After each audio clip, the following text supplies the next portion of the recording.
Hello, my name's Jane Costello and I'm the author of My Single Friend, which is out now in paperback.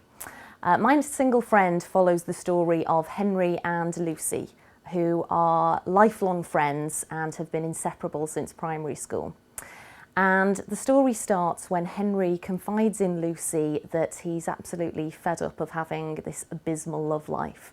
Because unfortunately Henry, despite being adorable and loyal and kind and very clever and funny and everything Lucy could want in a friend, unfortunately has no luck with the ladies whatsoever because he's very shy and he's also slightly geeky. So Lucy and her two friends, Erin and Dominique, take Henry under their wing and give him a massive image makeover. They give him lessons in flirting and seduction. But none of the girls imagine at the start of Project Henry just how successful it's going to be.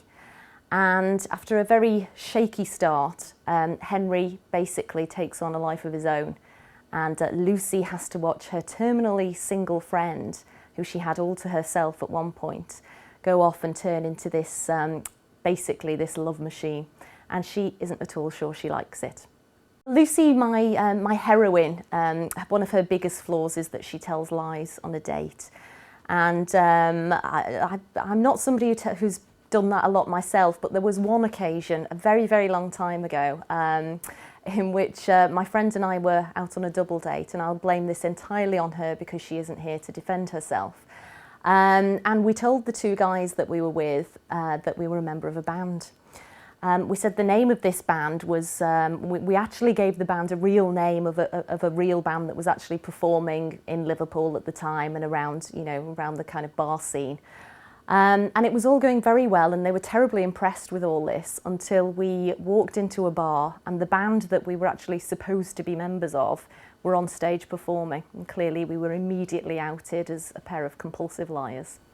I think people will love My Single Friend because I think it's the funniest of the books that I've written so far. I think Lucy and Henry together just provided ample opportunity for loads of comic moments, and once I started writing those, there was no stopping them basically. But also I think the characters in it are probably the most lovable ones I've written so far. That's not to say they're not flawed as well, but I think, my hero in Henry is absolutely gorgeous. In fact, I think I'm in love with him myself.